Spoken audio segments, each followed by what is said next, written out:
Hello hi friends, welcome to Swapna garden and cooking ఛానల్కి స్వాగతం. ఈరోజైతే నేను పువ్వులు హార్వెస్ట్ చేస్తున్నానండి. చూడండి ఫ్రెండ్స్, 15 డేస్ నేను మొక్కలన్నీ పువ్వులు పూసిన వాటిని కటింగ్స్ చేయకపోతే అన్ని చెట్లపైనే వాడిపోయి చనిపోవడం జరుగుతుంది. ఇప్పుడు నాకు ఇది లాస్ట్ స్టేజ్ అండి. అంటే చామంతి పువ్వులు అయిపోయే సీజన్ అండి. ఈసారి తొందరగా నాకు పువ్వులు అయితే అయిపోయాయి. ఎందుకంటే దానికి మిస్టేక్ ఏంటంటే పువ్వులు ఎప్పుడే కానీ చెట్లపైన ఉన్నప్పుడు వాటిని ఎంబడే హార్వెస్ట్ చేసుకోవాలండి.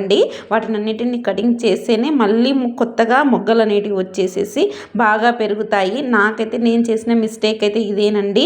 ఎందుకంటే ఒక 15 డేస్ వరకు నేను పూల దగ్గరికి వెళ్ళలేను, ఇంటికి వెళ్ళలేను, పువ్వులు తెంపలేను, కోయకుండా అలాగే ఉండడం వలన చెట్లపైనే మొత్తం వాడిపోయాయండి.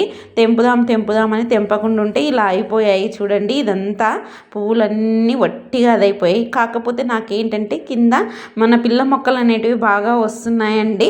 ఈరోజైతే నేను ఉన్న ఫ్లవర్స్ అన్నీ హార్వెస్ట్ చేసుకుంటున్నాను. అలాగే కొత్తగా నేను స్టెమ్ కటింగ్తో పెట్టిన వాటికి మొగ్గలు వచ్చేస్తున్నాయి. వాటిని ఉడకంగా పించింగ్ చేసేసేసి మళ్ళీ ఎక్కువగా చేసుకుంటున్నాను. ఎవరైతే ఈ నెక్స్ట్ సమ్మర్ వస్తుంది కాబట్టి అప్పుడు మొత్తము ఇప్పుడే కొమ్మలు అనేటివి నాటుకోండి. అవి కూడా షెమి షేడ్లో నాటుకోండి. నెక్స్ట్ ఇయర్ కోసం మీకు మంచిగా వస్తాయండి. ప్రజెంట్ అయితే నేను ముందు జాగ్రత్తగా అన్నీ కటింగ్ చేసేసుకొని నాటుకోవడం జరిగిందండి.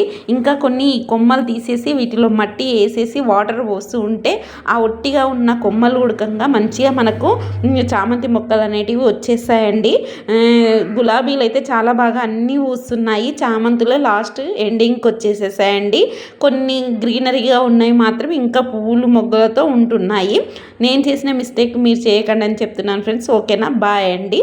మళ్ళీ కలుద్దాం మరో వీడియోతో.